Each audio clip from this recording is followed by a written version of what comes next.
What is up, everybody? Welcome back to another video. In today's video, we have some Detroit Lions news. The Lions went out and claimed another player, but it's not Leonard Fournette. Let's get it started. What's up, guys? Jeremy Davis here, wide receiver for the Detroit Lions. Just want to encourage the Lions fans and any football fans in general to subscribe to my guy's channel, DoseOfDion. Welcome everybody to another video. Glad you guys are here, and today we are discussing another addition the Detroit Lions made. The Detroit Lions put out a claim for another player, and it was not Leonard Fournette. Instead, it's Huggins. Huggins, an interior defensive lineman from the Houston Texans. So I know some people are not super happy to hear that one. And let me just say, guys, this is not the first interior defensive lineman the Lions have brought in recently. I mean, they have brought in a couple of defensive linemen for some more competition. They brought in 2 of the 5 defensive linemen they worked out. So they brought in some defensive linemen to add some competition for guys like John Pennicini, Kevin Strong, and the guys that they've already added in. So they've added in a lot of competition, and it's not just for now, but it's also for down the road. If there's injuries or things that come up where the Lions, maybe they want a defensive lineman, and they're like, okay, where can we find one? Well, you've already had these guys in the building, so now you kind of know what you're going to get, and maybe you can bring them in later down the road. Also, possibly they could be practice squad players. So for the Lions here, they're just making a few last-second tweaks to just make sure, they're not missing out on anything before they make these final roster cuts. This morning, the Lions released wide receiver Jeremy Davis, which opened up a spot for them to claim Albert Huggins. I want to say Higgins, but it's Huggins. Albert Huggins. So we're going to talk about Albert a little bit. He was a 4-year player with Clemson. He was behind some really good talent with guys like Christian Wilkins and Dexter Lawrence. And a 4-year player is something that I always look for, a guy that's been there for a while. That I am a starter. That I play like a starter. And that I am a dog. I'm a junkyard dog, man. That's how I look at myself, man.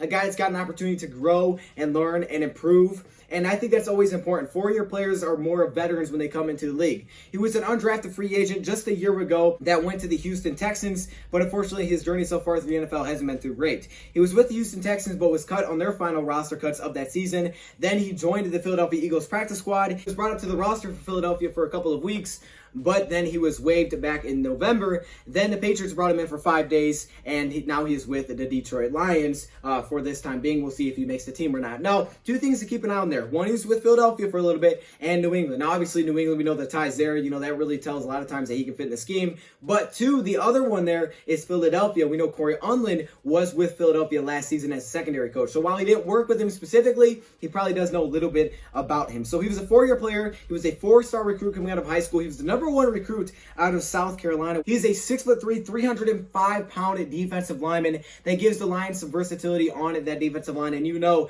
that is the name of the game with Detroit, man. If you got versatility, you could end up being a Detroit Lion, especially with Matt Patricia and Bob Quinn. So let's run through a few things that I took away from watching his game, the strengths and weaknesses. We're going to start off with the things that I think he does well. And his first strength is strength. It's that power that he brings to the table, okay? He's a very powerful defensive lineman. And when you're 300+ pounds, you can usually move around the defense line a little bit in a 3-4 defense if you have enough athleticism. He does have enough athleticism to do that. He's not the most athletic player. He's not the most explosive player. We'll get to that in a second. But he has enough athleticism to move around if they can, work on his technique and continue to improve his game. But the size is there, and he's very, very powerful with his upper body. Very powerful upper body, very powerful hits that he can make at the defensive line position. The next thing that I think that he does well is he fills gaps pretty well. So if you put him at the nose tackle spot, he can fill the gap. He can clog some running lanes. So that's super important. We know in the 3-4 defense, not really a 3-4, the multiple defense, Matt Patricia a lot of times bringing 3 defensive linemen.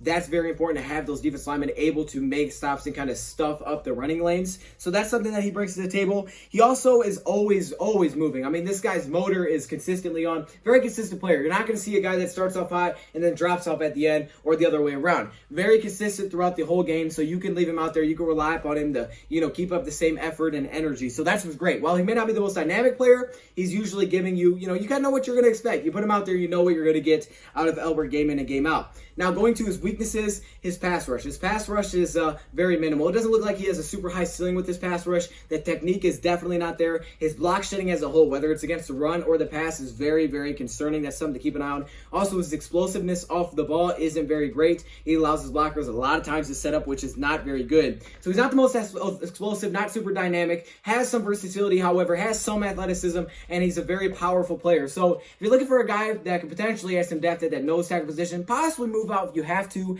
and can help and run, then that is Albert. That's where, he may have found his home. He's also a young player, like I said, that was a 4-year player in college, and he has some experience with the Patriots and the Philadelphia Eagles. So it makes sense. The Lions are just kind of moving in a couple of guys now just to see, what they have available to them before they start to make these final roster cuts, which is within a week. The season is almost here. As you guys see, 12 days until the Lions season kicks off, which in a few hours will be 11. Let me know your thoughts, comments below. Thank you for watching, and I'm out.